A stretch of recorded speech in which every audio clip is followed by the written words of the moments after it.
Hello everyone, welcome you all in our YouTube channel Learning Radiology. Then start about this topic. So today we will discuss on the topic Introduction to Radiation Protection. So let's start the topic. So before starting the topic, please subscribe our YouTube channel because I upload daily videos on some radiology related topics. So if you subscribe or press bell icon, then you can get latest update about video. So let's start introduction about radiation protection. So what is introduction? Means what is radiation protection?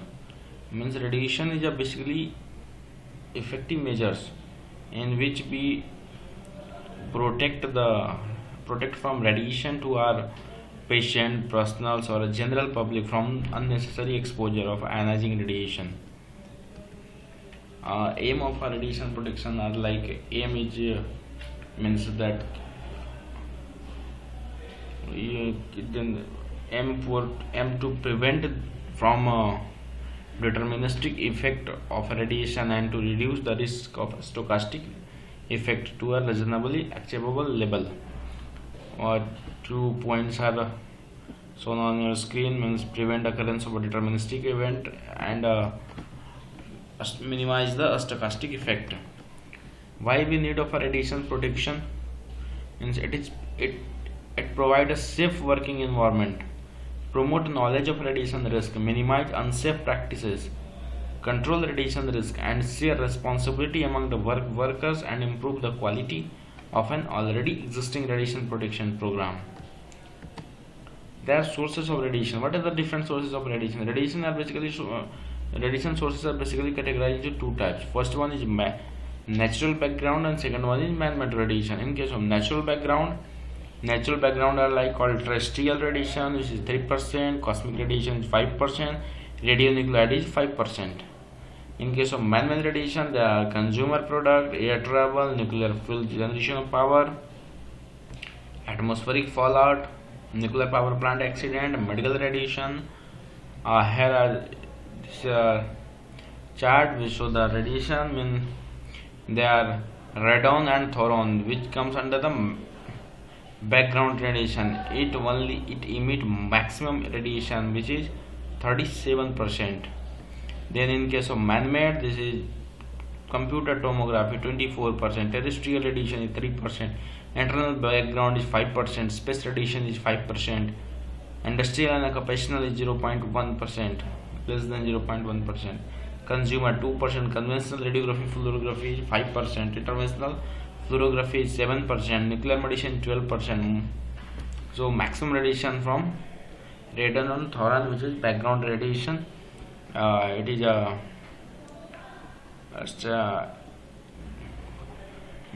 this data is from population of United States 2006.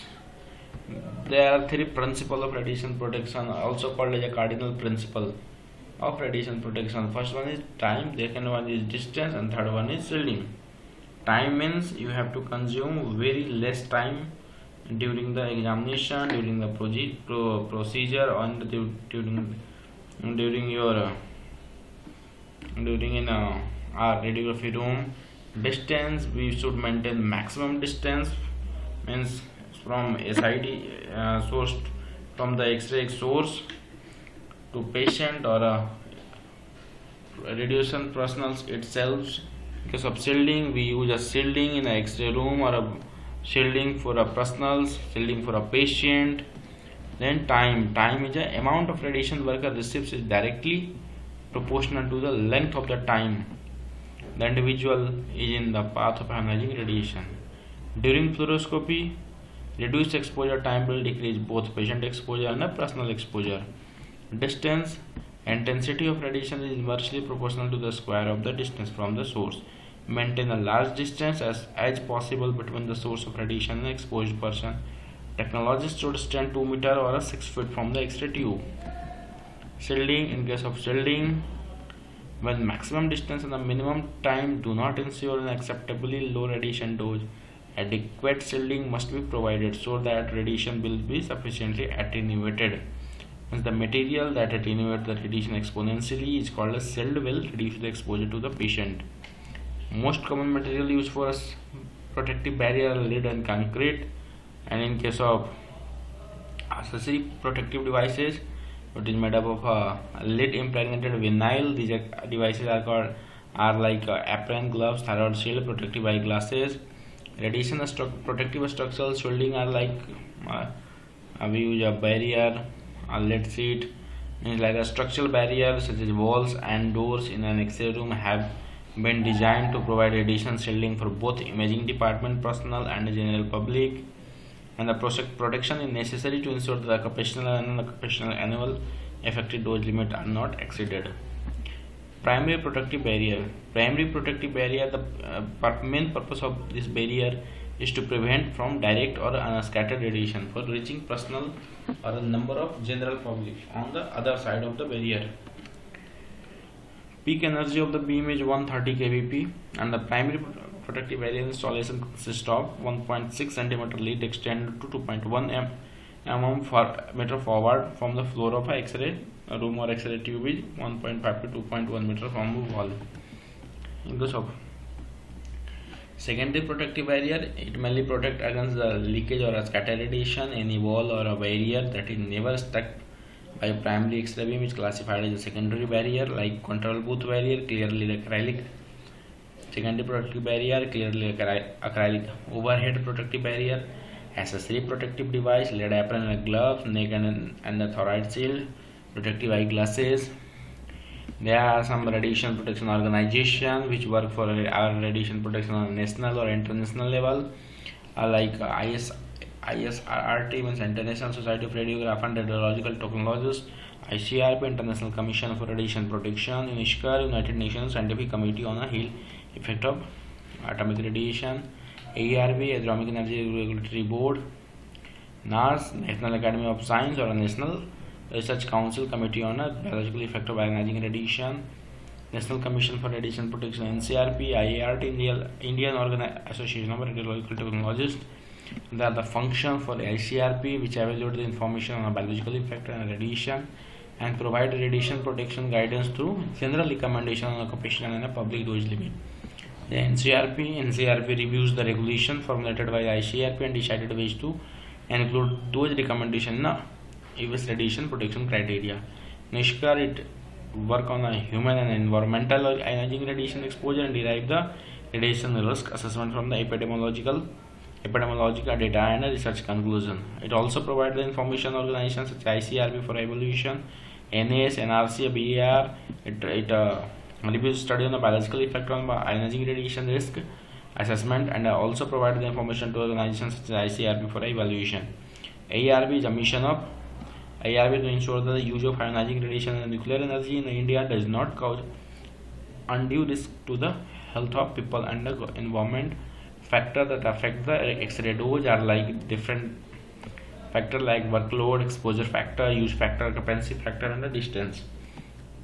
In case of workload is mainly quantity of the X-ray generated per week and the product of the tube current in EMA and the time in minutes of exposure per week means MA into minutes per week. Use factor, which would really be called as a beam direction factor. It is fraction of time that the beam is directed at a particular barrier. U means use factor. Use factor for ceiling is always 0 because beam is rarely directed to the ceiling, and use factor for a secondary barrier is always 1 because the entire room is exposed to the X-ray radiation whenever X-ray beam is turned on. Occupancy factor is mainly a fraction that workload should be decreased to correct for the degree of occupancy of the area in a question, and also it is also expressed as a fraction that represents the amount of time that the area will be occupied. Distance is one of the most effective means of the radiation protection because exposure changes inversely with the square of the distance, means distance are measured in meters. Exposure expressed in the terms of Roentgen per ma into minute at a distance of 1 meter from the source, and this exposure is multiplied by the workload to determine the total Ranjan output per week.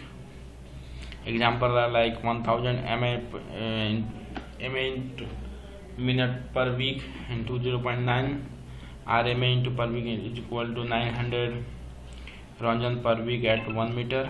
There are some references. Thank you. Please comment on this video, like the video, subscribe this channel. We will meet in next video. Till then, bye bye, take care. Thank you.